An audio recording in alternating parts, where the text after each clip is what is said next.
CBN News national security correspondent Eric Phillips joins us now. Eric, what did we learn today?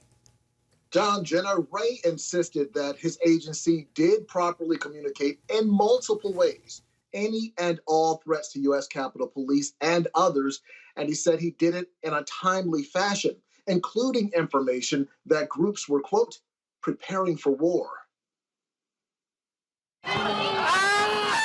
I ended up getting pinned there by the crowd. There's a guy ripping my mask off, and he was able to rip away my baton and beat me with it, and he was practically foaming at the mouth. The Senate hearing began with this compelling compilation video of images from the day in question.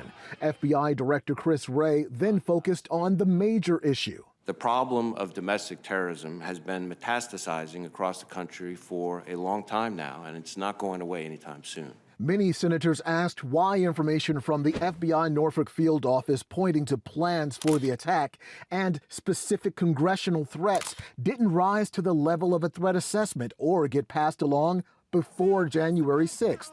Wray testified it was sent 3 different ways, including electronically and in person.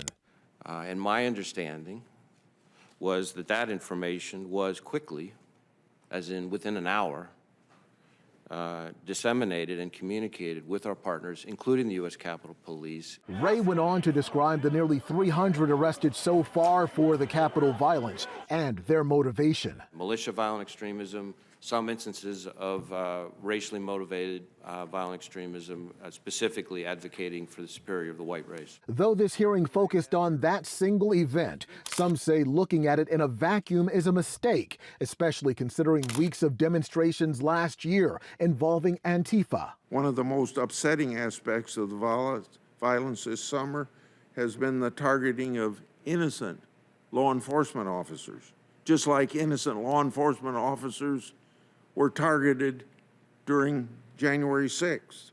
Vandalizing a federal courthouse in Portland is a crime. It should be prosecuted to the full extent of the law, but it is not equivalent to a violent attempt to overturn the results of elections, nor is it equivalent to mass shootings targeting minority communities. Ray testified that there is no evidence that Antifa or, quote, fake Trump supporters were behind the January 6th riot at the Capitol. And he also says the FBI right now is working about 2,000 domestic terrorism cases.